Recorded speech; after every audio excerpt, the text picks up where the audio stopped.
We are almost completed the first half of this chapter, which is this whole dissertation on how the soul works within the body, all of which, if you remember, is a mashal. It's an example, a parallel image to how God works in creation. Our overarching questions are about God, not about our soul. We want to understand, what does this mean? God is here and not there. We want to understand the whole oil concept. So we really have questions on what God's doing.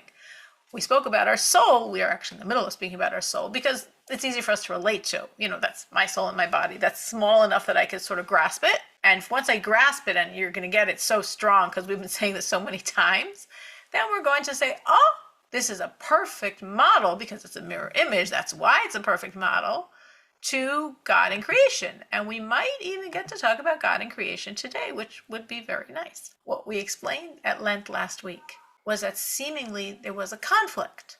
On one hand, we're saying the soul is absolutely simple beyond differentiation. And we're saying, well, the 613 powers of the body are really being fed by individualized 613 powers coming from the soul. So wait a minute, how does this work together? The Alter Rebbe is saying both of these statements. So we explained last week that the soul in herself is completely simple. Simple is a positive term here, beyond differentiation, beyond complexity, the one unifying one. But within that unification, completely latent, completely not expressed, there's the potential that will emerge to be these 613 differentiated powers, as we discussed at length last week. So we know now the three levels of soul and body. On the first level, the soul is within every cell of the body, every molecule, completely in her highest form, and the body can't read that at all. Then the soul constricts itself and comes into that part of the body most receptive to soul, which is the brain, as we're going to read inside now. And the soul is going to express herself in a way that can be read by the body, by the brain. And then the soul constricts herself even more, and these 613 latent powers emerge and then flow to all the different parts of the body. So now we're going to speak about that, like level 2, how the soul first expresses herself in the brain. This concept of all of these 613 powers flowing from their concealed state in the soul to the all parts of the body, to give life to each part, as we discussed at length, in a very specialized, differentiated way, to be the power that the eye can see, the power that the fingers can flex, the power that the ear can hear. Aleha Amru, on this it is said, She'ikar mishkana v'ashra'asa shal mshachazu v'gil azehu kulo b'meichen shebarosh. That the primary location from which all these powers flow to the entire body is in the brain. So the soul has a special relationship to the brain. Now, the soul is in every part of your body, as we said, on level 1, where we don't even feel a thing because, so to speak, it's too beyond our radar to perceive, like sounds we can't possibly hear. Our mechanism of hearing can't pick up those sounds, or things we can't see. Our sight can't see those things, too minuscule, too far. So the soul, in the intensity with which she penetrates our body, I don't read it at all. But then when she contracts, she first comes to the brain. So that's one thing very special about the soul's relationship to the brain. She is there first. Again, she's everywhere before she's in the brain. When I say she is there first, I mean in a fashion that can be read, absorbed, gained from the body. So the first place the soul is that she can be perceived by the body is in the brain. That's something very unique and special. The second thing, as we're about to read, is, and all of those 613 powers emerge from the soul in the brain to the body. So that means in the brain, there's also a perception, a benefit from all those 613 powers. So the brain is getting first, and the brain is getting far more than any other part of the body. And therefore, since the soul first, when she constricts herself to be read by anything in the body, comes to the brain, they, the powers of thought, receive first. Their power that's appropriate to them. As we said, the soul is going to go to each body part and give it its power. Well, the brain is getting her power first. Well, what's the power she's getting? Shehein Chabad, the koyach hamachshava, the power, the faculty of intellect, the power of thought.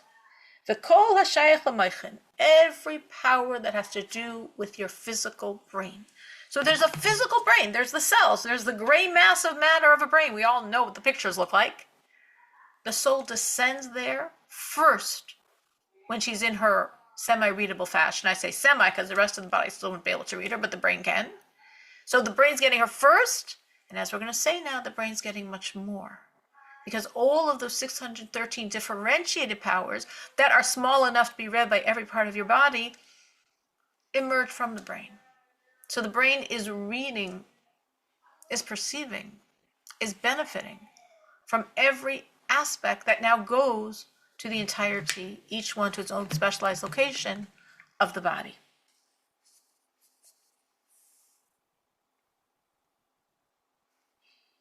Filozu Bulvad. So not only does the soul is in the brain, and therefore the brain gets first. Elegam klolos kolam shachas hachayis lashar hevarim gam ken klulu melevashes b'moichan shebarosh. But also, as I just explained, all those 613 powers that are going to differentiate and go to every single aspect of your body, they're also within the brain. So the brain is getting first, and the brain is getting everything. Every power that will be experienced by any aspect of the body is first experienced by the brain. So she's getting so much. I mean, we can't even describe. There's no there is a comparison, but it's so unbelievable, a comparison. Your finger gets the ability to flex, to touch, your brain gets everything. Your nose gets to smell. Your brain gets everything. So your brain gets first and a higher level, because the soul as she is in the brain is more expansive than the rest of the body. So she's getting first. She's getting a higher level. But then she's also getting everything. That's the relationship of the soul to the brain. Again, we're learning all this to then speak about God in creation.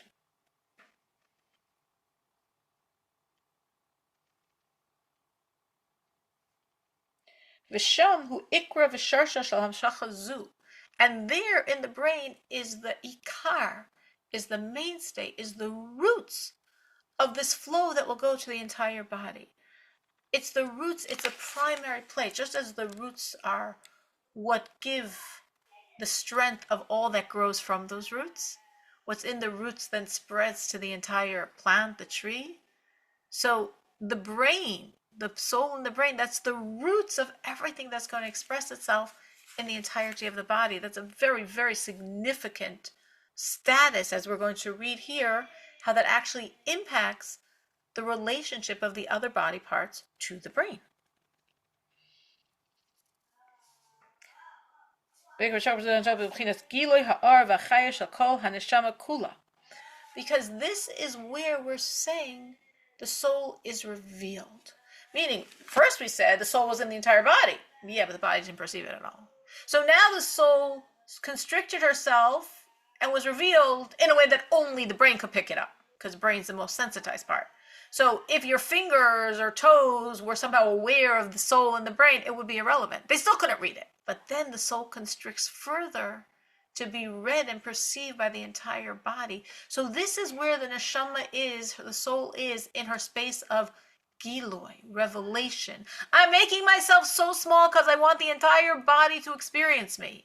So where is the center, the locale, the fortress, the place of revelation of soul in your body? In your brain. It's going to go to all parts of the body, but it's emanating from that point of revelation in the brain.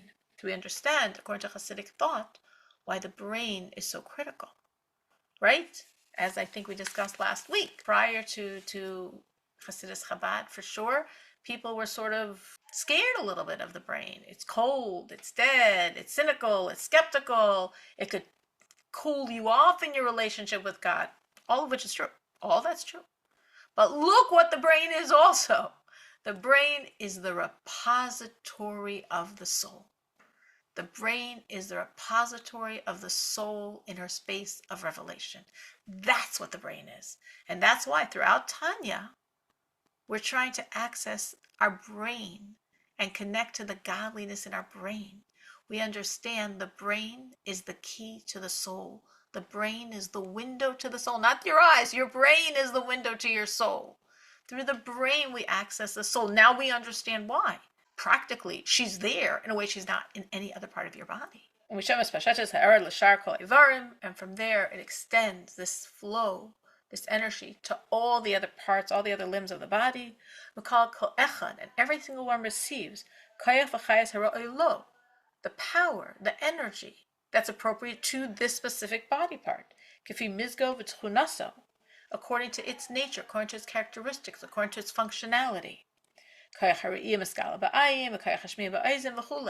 power of sight, well, that's sent to the eyes, not sent to your toes.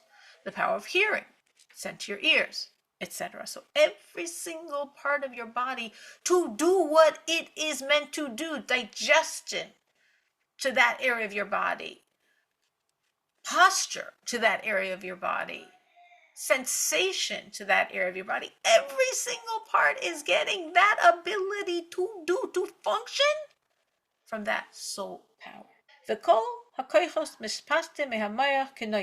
And all of these powers come from the brain, as is known. Now, it's going to sound now that the Alter Rebbe is telling us things he already told us. He's not, though it sounds very similar to what he told us before, as I mentioned last week, because he's really alluding here to various levels in the brain. So it sounds very similar, but remember, the Alter Rebbe spent 6 weeks on adding one vav, one letter. So all these lines are really alluding to levels within the brain. Because that is the source, the repository of the soul in the bodies, in the brain. When the soul is in a revealed space, meaning when the soul has now constricted herself enough to be revealed and read by and absorbed by the body. That it's revealed from there the totality of energy that's going to flow from her to the body. Rak only all of those powers from the brain are now extending to the entirety of every single part of the body. Kedimyon ha'or, light, we're going to now make a parable, the light, sun, hamispashet umeir me'ashemesh lechedre chadarim, that from the planet sun, 92 million miles away, goes to every specific room. We have a sun. Again, 92 million miles away. We have a home. The home has the draperies, the blinds, they're closed. You open up the blinds, the sun can enter. Not only does the sun enter that room, but from that living room with the windows facing outside, there's a dining room. The dining room doesn't really have windows, the windows are closed. But that sunlight even trickles in there, right? I mean, we live, we know exactly what I'm saying. So that sun 92 million miles away is illuminating planet Earth. It's even getting into places that are a bit obscured, like it has to get through the windows. And then the sun shines in that room. And then the sunlight trickles into the rooms within those rooms, even more removed from the sun. But the sunlight goes there as well. So in the end, the sun is penetrating everywhere you allow it. So too, the powers of every single body part are coming from that brain. The soul is sending the energy to every specific part. And then the Rebbe concludes this section with a significant parentheses. And even, now it's an obvious even, but the Rebbe is saying it for a reason, even the heart is receiving from the mind, from the brain. And that's why, as we learned above in chapter 12, the mind naturally rules the heart. Why is the Rebbe adding this? I mean, we know this. I mean, we just kept saying this, and I'm repeating it, and it's so clear to all of us that the soul is first revealed in the brain, and then it constricts herself and goes to every single part of the body. If the soul's going to every part of the body, then she's going to the eye and the ear and the mouth and the nose and your eyebrow. She's also obviously going to your heart. I mean, why do we have to mention that, like, as is understood? Because the heart is a comprehensive organ. It's such a huge organ in the body. It's such a huge, significant part of the body that you could almost think, well, maybe she has this sort of independent line here. No, there's no independence. Everything's coming from the brain, which is very significant, the Rebbe is saying, because we learned in chapter 12 that we have an ability we don't always use, but we all possess. Now, we learned this in chapter 12. Chapter 12, especially at our pace, was years ago. Very important to remember. The mind controls the heart. Based on what the Rebbe is saying here, this is a natural ability. Naturally, your heart receives from your mind. The powers of soul for the heart to do the job of the heart, to pump the blood, that it expels the carbon dioxide, picks up the oxygen, flows to the rest of the body, being that pump of life, is all coming from the soul energy, which is coming from the mind. So it's like built into the system that your heart and every part of your body is under the control of your mind, which is a wonderful thing for us to remember. We know it, but it's good to be reminded of it because we're all emotional people. We could get upset, even though we know we shouldn't. Or we could not control ourselves. Simple, obvious example is like with food. We're just such an easy area of lack of control. That's what I was saying. No such thing. I mean, obviously you have the choice to behave that way. And we know there is such a thing. So no such thing is not the right way to express it. But Alter Rebbe is saying, you are never incapable of self-control. You are never incapable of your mind ruling your heart, of your mind ruling your impulses, of your mind ruling your instincts, ruling your emotions, ruling your reactions. Never incapable. Your mind has a natural, innate control on every part of your body, including your heart. Now, of course, we don't always utilize that innate power, but it's good to remember that we have it. And when we feel out of control, we could remember that's a choice. Oh, my emotions are out of control. My eating's out of control. How I react to my kids is out of control. Perhaps, but it's a choice because we have a power that our mind rules our emotions. If you look inside at this point, we finished the page. There's 2 dots, very unusual in Tanya. We usually only see that, the end of maybe a chapter. 2 dots, what's going on here? And then when we turn the page, we see like the next 3 words are in much larger font size. Obviously, is happening here is we're being told this is such a significant new section that we're using sort of traditional ways of reading text, the 2 dots, the larger font size, the darker font, to let us know, okay, drum roll please, so to speak. Now we're starting the next part of this chapter. Meaning, from the beginning of chapter 51 until now, we spoke extensively about the soul and the body on her 3 levels. We're done. We got it. We understand it. Beautiful. Because now we're about to talk about God and creation, which was the point of all this. So this was, again, a parable. Not a parable like a storyline of a king and a prince, but a parable meaning I'm taking something that's understandable to you, explaining it very clearly, and now you're going to extrapolate from that to what we really want to talk about, which is God and creation. So that example was a page and a half of Tanya.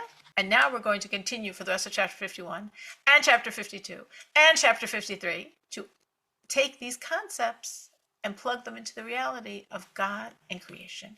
Again, if you remember, to understand, how can we say God is localized, is in a specific place? And through that, to understand how could oil mean those actions of the commandments when oil always means divine wisdom. So looking inside, and very similar in a very literal way. Of course, it's very similar. Why is it so similar? Hey, that's an interesting coincidence. Why is it so similar? Because we're made in the image of God. Mibsari echazeh Eloka. From my flesh I will perceive God. I'm made in his image, spiritually and physically. So when I'm looking at my soul, oh, yeah, my soul has 10 powers, like God has his 10 powers. My soul has 3 intellectual and 7 emotional, like God has 3 intellectual and 7 emotional. My soul has the same names and numbers, just like God. Yes, yes, yes. So just as all of that is true, because my soul is made as a mirror, obviously smaller, but a mirror image of God, so too, how my soul relates to body is a mirror of how God relates to creation. So it is mamish. It is, again, it's soul, body versus God creation, but the relationships are literally parallel. Ein Sof Baruch Hu, the infinity of God, Memale Kol Almin, that fills all of the worlds, Lachayosa, to vivify them, to give them life, Ubechol Olam, and in every world. Now, when I say world here, when the Alter Rebbe says world, we mean spiritual reality. We're not talking here about physicality. We're talking about all the spiritual worlds. Now, you could say all the spiritual worlds, I mean, aren't there 4? Atzilus, Bria, Yetzira, Asiya. Being, creation, formation, descent, those are 4. Those are the 4 we speak of within what we call tikkun, the worlds of rectification. We've got myriads of levels higher than that.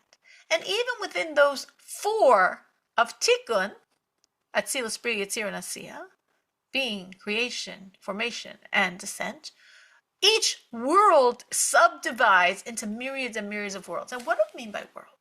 What we mean by world, because nothing here is physical. The only physical reality is ours. When it speaks in the Zohar of God making, creating, destroying worlds, when we speak of all the worlds, those are all purely spiritual realities. Is there life on another planet? No, it's all happening here. It's very interesting. Someone asked Lubavitcher Rebbe that question. You know, when the space age was hot, right? It's like maybe like in, I guess, the 60s. You know, is there life on other planets? We're all, we're into the space race and we're going to find those other species, those aliens. And the Rebbe said, well, actually, the Rebbe said there could be life, but not intelligent life. That's how the Rebbe phrased it. There could be life, but not intelligent life. Intelligent life is only on planet Earth. Well, how does the Rebbe know that? Because the Rebbe said, life without service of God has no purpose. The only purpose of life is to serve God. To serve God, you need a Torah, a guide to how to serve God, a guide to live. Torah, as we know it, only makes sense in this world. Torah speaks about the parameters of our physical reality. This Torah on any other planet, which would have very different physical reality, wouldn't make any sense, right? Read any sci-fi, novel or novelette or whatever. Different realities because of the different composition of the world. So the laws of our Torah, the oxen and donkeys and materials and instructions, all of that is irrelevant if it's not on the physical reality of planet Earth. So our Torah would only work on our planet. Would another world have its own Torah, a different Torah? No, because God said there is no other Torah. So there's only one Torah, and this is the only Torah. Our Torah wouldn't work anywhere else. A different Torah can't be. Life without Torah has no point. So therefore, the Rebbe says, there cannot be intelligent life anywhere else, which is very interesting. I think that's a very fascinating insight into how we're supposed to look at life. Life without Torah? That's not life. Can't possibly be. So when we're saying about all these worlds, we're talking about purely spiritual realities. So what's defining a world? What does a world mean? It means another spiritual dimension. It's not spatial. We think spatially because we're humans on planet Earth. So everything to us is spatial. There's Atzilus, then there's Bria, then there's Yetzira, then there's Asiya, there's myriads of worlds. That's not true. It's just we can't think any other way. Like, we're stuck in the box of space and time, so it's demanding too much for us to go out of that box. But there's no space above. Space is a physical concept. So if there's no space and there's no physicality, what do we mean by worlds, myriads of worlds? We mean dimensions of godly energy.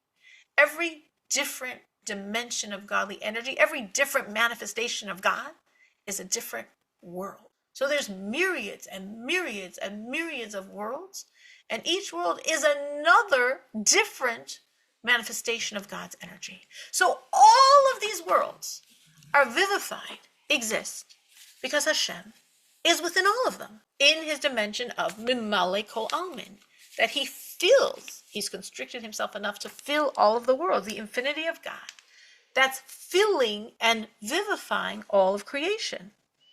And every world has an infinite number of creations, again, purely spiritual creations. V'tachlis, to an unfathomable, to an infinite degree, to a degree that cannot have end. Riboy revovos mine madrigos, tens of thousands of different types and levels, malachim, v'neshamos, chule, celestial beings, angels, souls, etc. And not only in each world is there a limitless number of creations of spiritual beings, the worlds themselves are limitless. There's no number that could quantify the worlds and worlds and worlds there are. Gavoya al Gavoya, hule, higher and higher and higher. So we're looking here at level 1 of the 3 levels as we discussed it in ourself, in our body, right? Level 1 was the soul fills the entire body equally, as the Rebbe is now going to emphasize in the next words we're going to read, and isn't read by the body at all. Then level 2, the soul constricts to the brain, and level 3, the soul constricts further and feeds every part in its own specialized way. What we were just reading, how God, in his infinity, fills and vivifies all of creation, that's level 1. You can say, wait a minute, if he's vivifying all of creation, he's filling all of creation, then creation is reading God energy inside of it. So that doesn't match level 1. Level 1, we said clearly, was when the body couldn't perceive the soul in it.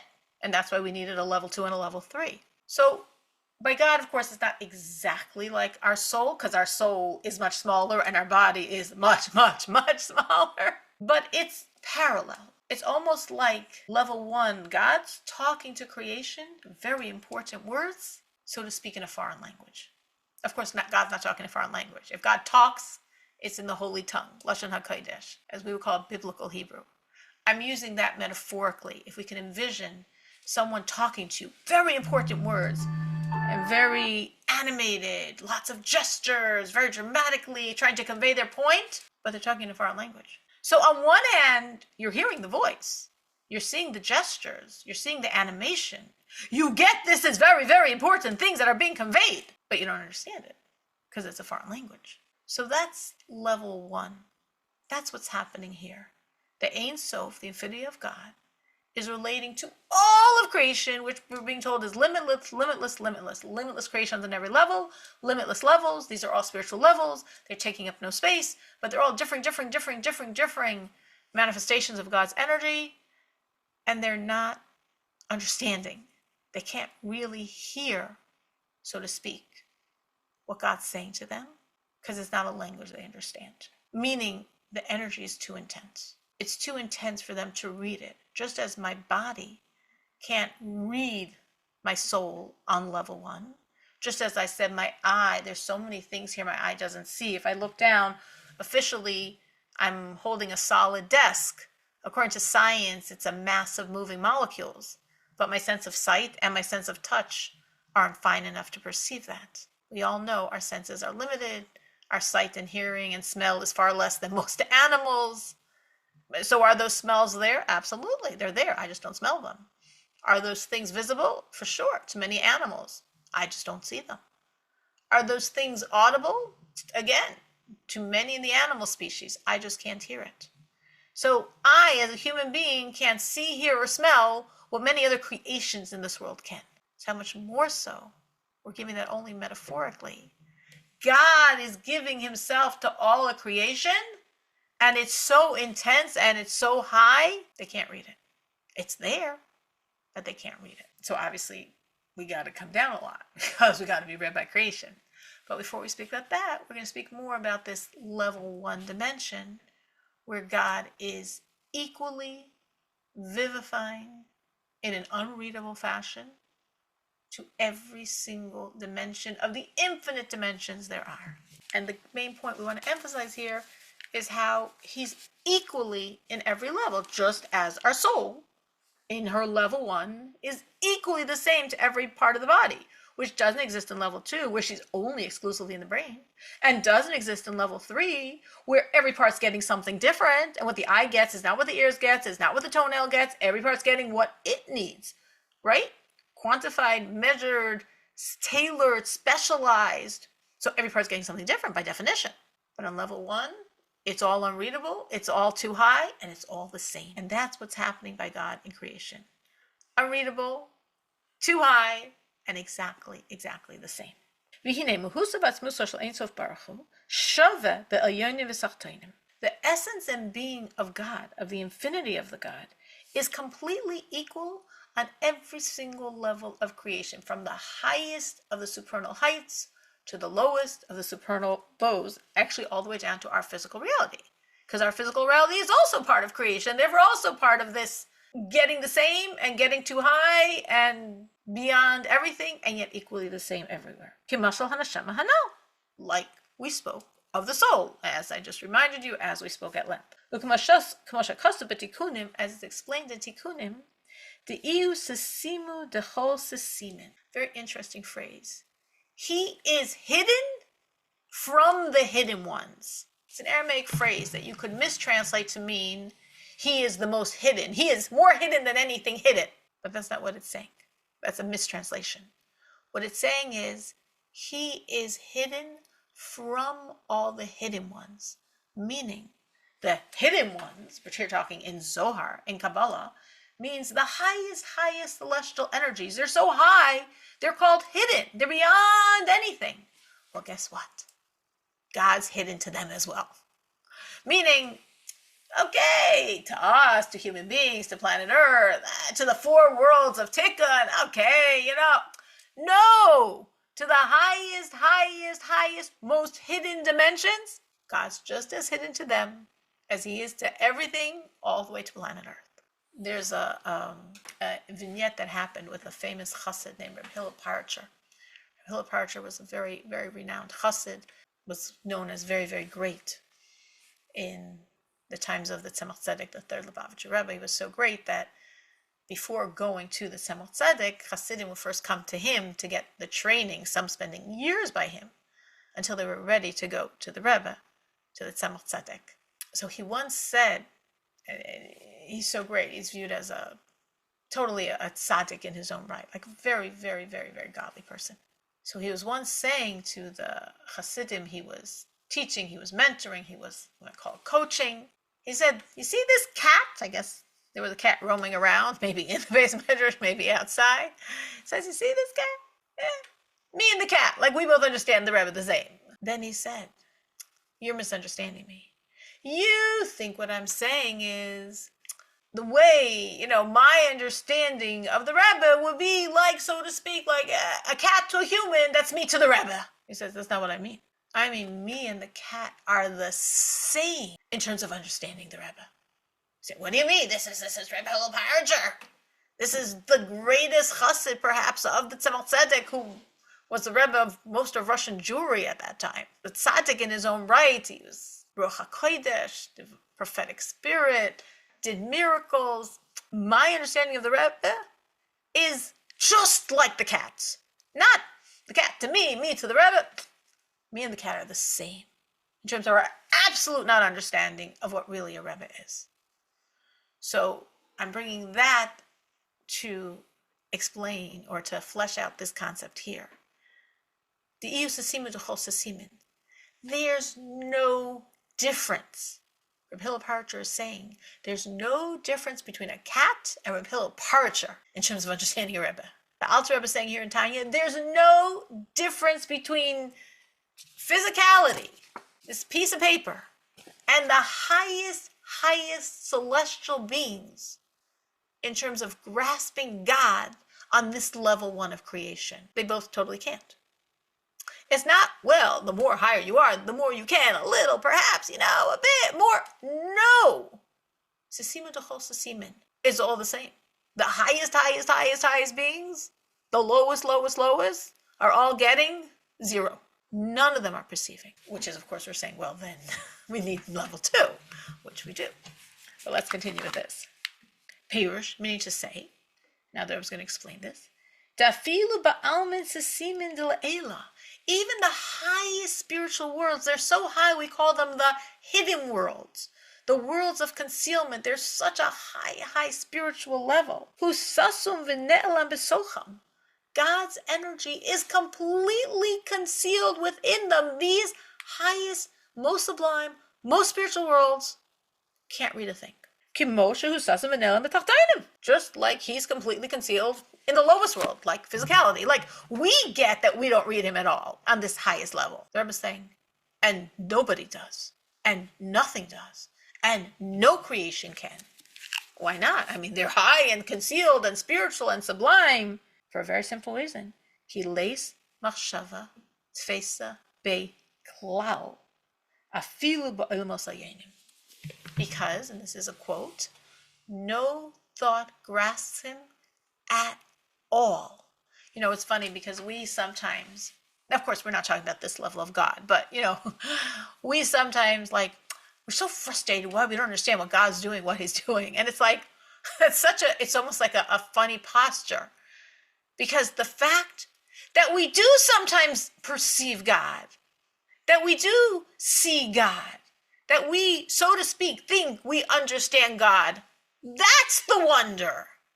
I mean, infinite creation is smaller than this. I can't show how small it is, but compared to infinity, again, cat or hill departure, the same. So whenever we're in a space where God opens our eyes and we see him, we understand him, we get what's going on, that's the wonder. That's unbelievable. That's God's gift to man. That he sometimes allows us to have a glimmer of the truth, a glimmer of him. Because in the natural state, we shouldn't see him at all. Now here we're talking on level 1 of creation where nobody can see him at all, where nothing can see him at all. Why? Because no thought can grasp at all. God is by definition non-graspable. So that's it. We're done. There's nothing to talk about. He cannot be grasped by any level of creation. Even the highest dimensions. So from this we can derive. So